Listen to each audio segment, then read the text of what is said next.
Au chapitre 4 de l'Exode, lorsque Dieu envoya Moïse et Aaron dire aux enfants d'Israël qu'il avait vu leur affliction et qu'il était sur le point de les délivrer de l'esclavage de l'Égypte, le peuple crut. Ils apprirent que l'Éternel avait visité les enfants d'Israël, qu'ils avaient vu leur souffrance, et ils s'inclinèrent et se prosternèrent.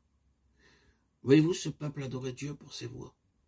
Toujours à nouveau, Dieu introduit des circonstances dans notre histoire pour que nous puissions faire autrement que de l'adorer. Cela fut vrai pour le serviteur d'Abraham, mais ce qui nous est rapporté dans ce passage, c'est quelque chose de différent.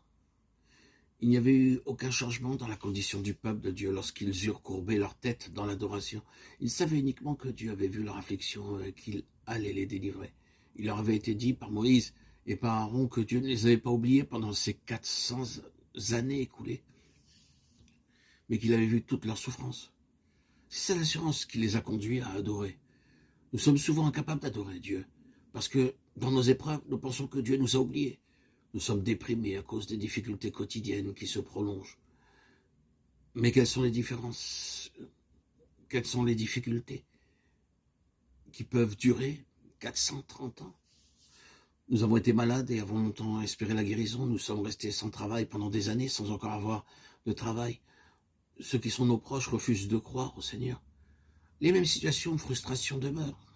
Alors, nous parvenons à la conclusion que Dieu n'a pas pris note de toutes nos épreuves et nous a laissés abandonnés à nous-mêmes. Comment donc pouvons-nous l'adorer? Nos lèvres sont réduites au silence.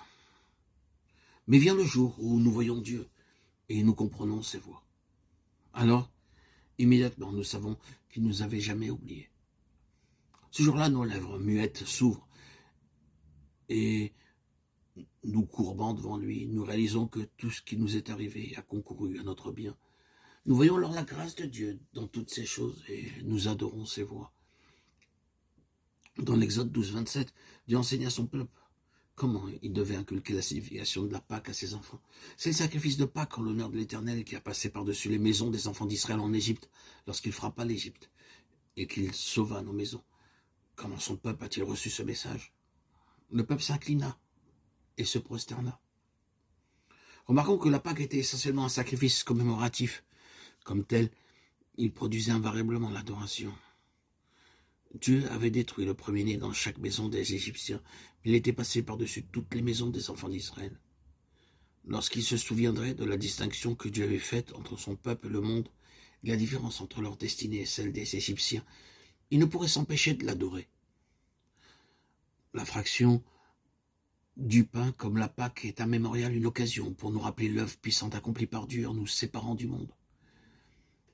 Et ce rappel engendre l'adoration dans nos cœurs. Nous sommes émerveillés de voir comment il a pu nous séparer du monde. Nous nous émerveillons de ses voies et l'adorons.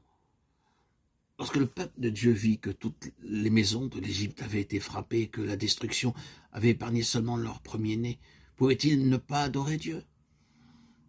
Et nous, qui avons été les bénéficiaires de nombreuses grâces et qui avons été conduits dans ces merveilleuses voies, comment ne pas l'adorer aussi?